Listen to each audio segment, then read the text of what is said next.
We need now to get to 3.2, whereby we are supposed to solve quadratic simultaneous equations. As you can see, the first is linear, the second one is quadratic. And you must be able to solve simultaneous equations where one equation is linear and the other is quadratic. And to do this, um, you need to uh, you need to only use substitution method, because you realize that it's very difficult to use elimination method in this particular setup. And simultaneous equations with one linear and one quadratic equation can have up to two pairs of solutions. And of course, as I've said, you need to know that we must also you must be able to use substitution method only. But you need to make sure that the solutions are paired correctly. And in such a setup, what you need to do is you must consult the linear equation and find out which unknown is easier to express in terms of the other. And you can already see from equation 1, if we may call this equation 1, from equation 1, that is equation 1, x is going to be 3 minus 2y. That is as far as equation 1 is concerned. Having found out that, now you need to substitute this part in equation 2. This is equation 2, which is the quadratic part. And anytime we come across x, we can write this, but it was also possible for us to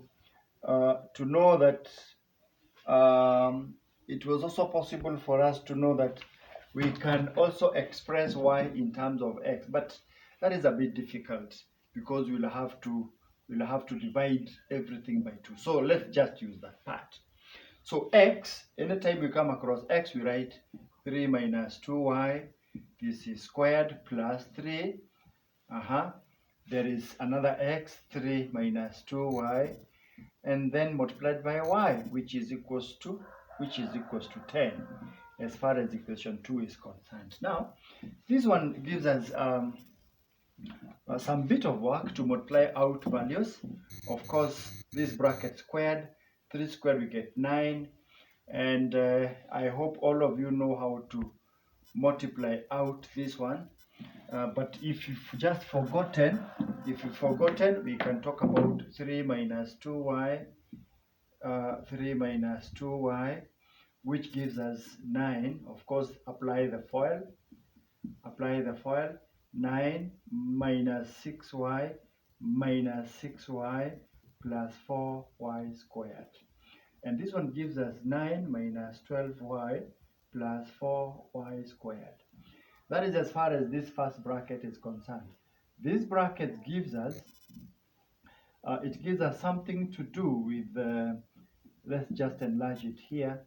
If you have to open, this one is going to be 9 minus 6y. This one now multiplied by y. We've just opened the first part, and then which we are supposed to multiply by y in an attempt to open the second bracket, which is 9y minus 6y squared. Please note that there's a plus. This plus comes over there, and of course, when we all this is equals to 10. When we attempt now to collect the like terms, we are going to find out that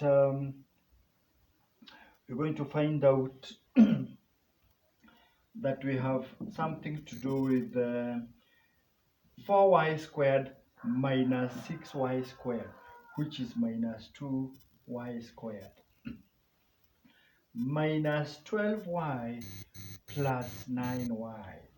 It continues to give us minus 3y. That is as far as the y's are concerned.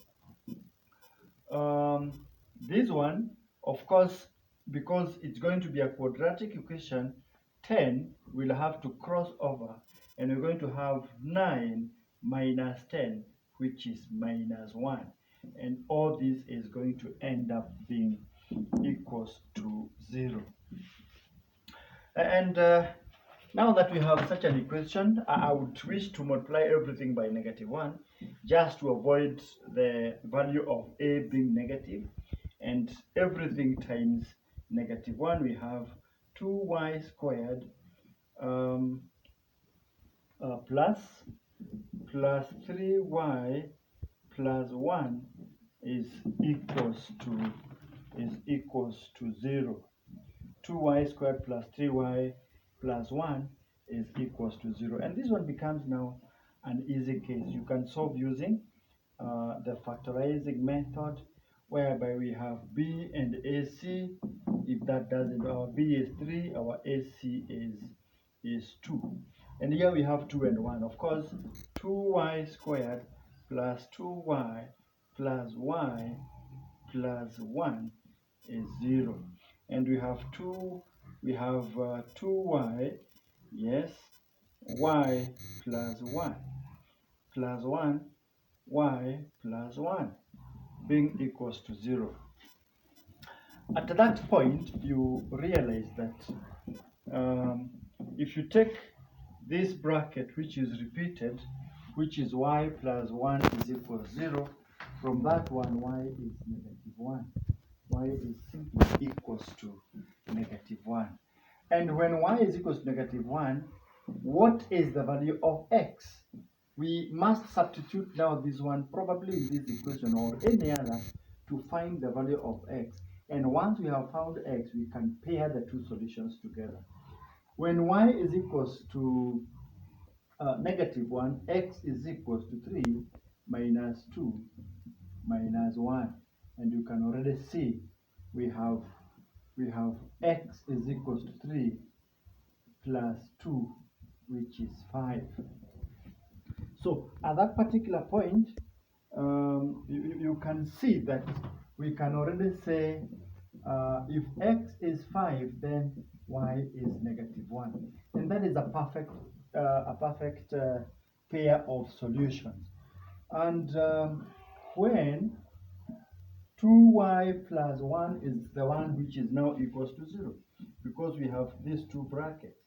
We had these two brackets, which is 2y plus 1, y plus 1 is equals to 0. We have dealt with that part. Now we are dealing with this part. When 2y plus 1 is equal to 0, then it follows that y is equals to -1/2. And when y is simply -1/2, then we can now substitute in this particular equation to get the corresponding value of x, which is x is equals to 3 minus 2 minus 1/2.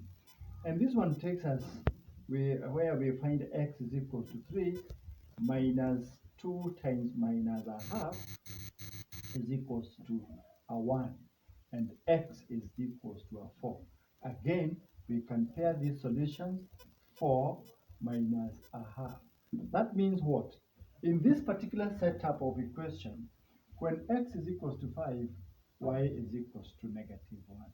And because we have a quadratic equation within, or rather, one of the pairs of the simultaneous equations is quadratic, then we are likely to get two different solutions. And that is why x can be 5, and at the same time, x can be 4. Where y can be -1, and x can be -1/2. But I would want you to remember, when x is 5, y can only be -1. And when x is 4, y is -1/2. And these are just kind of coordinates. So if you are solving these equations graphically, then these are the coordinates of a point of intercept. All right?